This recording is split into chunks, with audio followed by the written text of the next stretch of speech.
ಇದು ಗಾಳಿ ಸುದ್ದಿ. ನನಗೆ ಡೈರೆಕ್ಟ್ ಯಾರು ಕೇಳಿಲ್ಲ. ನನಗೆ ಯಾರು ಡೈರೆಕ್ಟಾಗಿ ನೀವು ರಾಜೀನಾಮೆ ಕೊಡ್ರಿ ಅಥವಾ ನಿಮ್ಮ ಮೇಲೆ ಅವಿಶ್ವಾಸ ಮಂಡನೆ ಮಾಡ್ತೀವಿ ಅಂತೇಳಿ ಯಾರು ಕೇಳಿಲ್ಲ. ಹಂಗೆ ಅಲ್ಲಿ ಏನಂದ್ರೆ ಕೆಲವರು ಒಂದಿಬ್ಬರು ಮೂರು ಮಂದಿ ಇದಾರಲ್ಲಿ ನಮ್ಮ ವಿಧಾನ ಪರಿಷತ್ನಾಗ. ಅವ್ರು ಯಾಕಿರ್ಬೇಕು ರೀ, ನಾವು ಅಧಿಕಾರ ಬಂದಾಗ ಅವ್ರು ಯಾಕಿರ್ಬೇಕು ಹೋಗಿ ಕಿರಿಕಿರಿ ಮಾಡಿದಾಗ ಜನರ ಅಂದಿರ್ಬೋದು. ಬಟ್ ಆಫೀಷಿಯಲಿ ಆಗಲಿ ನಮಗೆ ಇವತ್ತಿನವರೆಗೂ ಯಾರೂ ನನಗೇನು ಹೇಳಿಲ್ಲ, ನೀವು ರಾಜೀನಾಮೆ ಕೊಡ್ರಿ ಅಥವಾ ನೀವು ನಿಮ್ಮ ಮೇಲೆ ವಿಶ್ವಾಸ ಮಂಡನೆ ಮಾಡ್ತೀವಿ ನಮಗೇನು ಯಾರು ಹೇಳಿಲ್ಲ. ನೀವು ಸಿ ಎಮ್ ಖುದ್ದಾಗಿ ತಮಗೆ ಫೋನ್ ಮಾಡಿದ್ರು. ಫೋನ್ ಮಾಡಿದ್ರಂದ್ರೆ ನಾನು ಹಾಸ್ಪಿಟಲಾಗಿದ್ದೆ. ಯಾರೋ ಸುದ್ದಿಗಾರಂತ ಆರೋಗ್ಯವನ್ನು ವಿಚಾರಣೆ ಮಾಡಿದ ಹೊರತಾಗಿ ಅವರು ರಾಜಕೀಯ ಬಗ್ಗೆ ಮಾತಾಡಿಲ್ಲ ಅಂತ. ನನಗೇನು ಅವರು ರಾಜೀನಾಮೆ ಬಗ್ಗೆ ಅದು ಏನು ನನಗೆ ಹೇಳಿಲ್ಲ. ಅವರು ಹಾರಕಿ ಸುದ್ದಿ ಬಂದದ್ದು ಮುಖ್ಯಮಂತ್ರಿಗಳು ರಾಜೀನಾಮೆ ಕೇಳ್ಯಾರ ಅಂತೇಳಿ ಬಂತು. ಬಟ್ ನನಗೆ ಅದನ್ನು ನೇರವಾಗಿ ಮಾತಾಡಿಲ್ಲ ಅವರು. ಮಳೆಗಾಲದ ಅಧಿವೇಶನ ಮುನ್ನವೇ ಹೊರಟ್ಟಿ ಅವರು ಸ್ಥಾನಕ್ಕೆ ರಾಜೀನಾಮೆ ಕೊಡ್ತಾರೆ.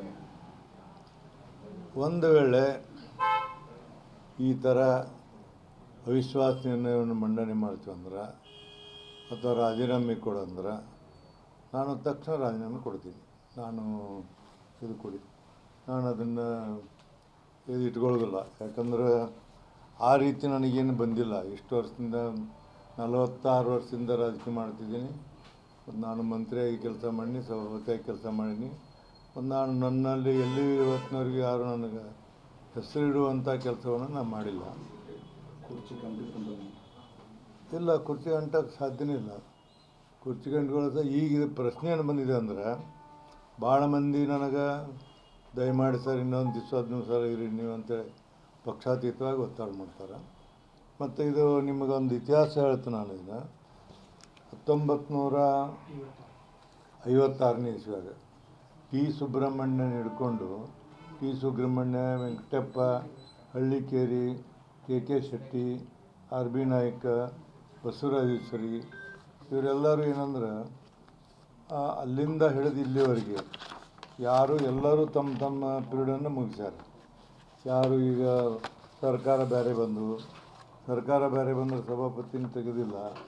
ಹಂಗಾಯ್ತು. ಈಗ ಏನಂದ್ರೆ ನೋಡಿ, ರಾಮಕೃಷ್ಣ ಹೆಗಡೆಯವರು ಬಂದರು, ಆವಾಗ ರೆಹಮಾನ್ ಖಾನ್ ಇದ್ದ, ಕಾಂಗ್ರೆಸ್ ಇದ್ದ, ಇವರು ಇದ್ದರು. ಆಮೇಲೆ ರಾಮರಾವ್ ಪೋತಾರ್ ಬಂದು ಕಾಂಗ್ರೆಸ್ ಇದ್ದ, ಆವಾಗ ಕಾಂಗ್ರೆಸ್ ಇದ್ದ ಮೊದಲು. ಮಂಜುನಾಥ್ ಇದ್ದ, ಜನತಾದಳ ಇದ್ದ. ಆಮೇಲೆ ಕನ್ಮಣ್ಕರ್ ಅವರು 8 ವರ್ಷ ಇದ್ದರು. ಎಲ್ಲ ಪಕ್ಷದವ್ರು ಬಂದವರು. JDS ಬಂತು, ಅದಕ್ಕೆ ಕಾಂಗ್ರೆಸ್ ಅಧಿಕಾರಕ್ಕೆ ಬಂತು. ಬಹುಮತ ಆಯಿತು.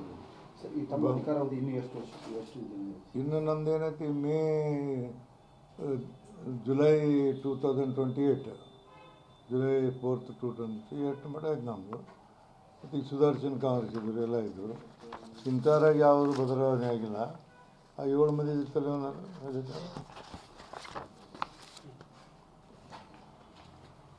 ಅದೇನಾಗಿಲ್ಲ.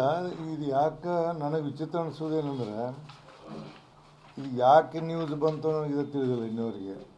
ಇಲ್ಲಿ ನೋಡಿ, ಇದು ನೀವು ನೋಡ್ಕೊಳ್ಳಿ. ಬೇರೆ ಬೇರೆ ಸರ್ಕಾರ ಬಂದಾಗ ಬೇರೆ ಬೇರೆ ಎಲ್ಲ ಇದಾವೆ. ಬೇರೆ ಬೇರೆ ಬಂದ ಸರ್ಕಾರಗಳದಾವು. ಯಾರನ್ನೂ ಇವತ್ತಿನವರೆಗೂ ವಿಧಾನ ಪರಿಷತ್ತಿನ ಸಭಾಪತಿಯ ಮೇಲೆ ಅವಿಶ್ವಾಸವನ್ನು ಮಂಡಿಸಿ ಕೆಳಗಿಳಿಸಿದಂಥ ಉದಾಹರಣೆಗಳು ಒಂದೂ ಇಲ್ಲ. ಯಾವುದೂ ಇಲ್ಲ ಸರ್ ಇಲ್ಲಿವರೆಗೂ. ಒಂದೊಂದು ಇದು ಹುಟ್ಟಿದಾಗಿಂದ 1956ರಿಂದ ಇವತ್ತಿನವರೆಗೂ ಒಂದು ಇಲ್ಲ. ನೋಡ್ಕೊಳ್ಳೋದು ನಿಮ್ಮ ಕಡೆ. ಯಾಕೆ ನಿಮ್ಮ ಚೇರ್ಮ ಭಾಳ ಮಂದಿ ಕಣ್ಣಿಟ್ಟಾರ ಸರ್? ನನಗೆ ಗೊತ್ತಿದೆ. ಈಗ ಯಾರು ಆಗಾಗ ಹಿಂದೆ ಮುಂದೆ ನೋಡ್ತಿದ್ರು, ಈಗೆಲ್ಲರೂ ಯಾಕೆ ಕಣ್ಣಿಟ್ಟರು ಗೊತ್ತಿಲ್ಲ.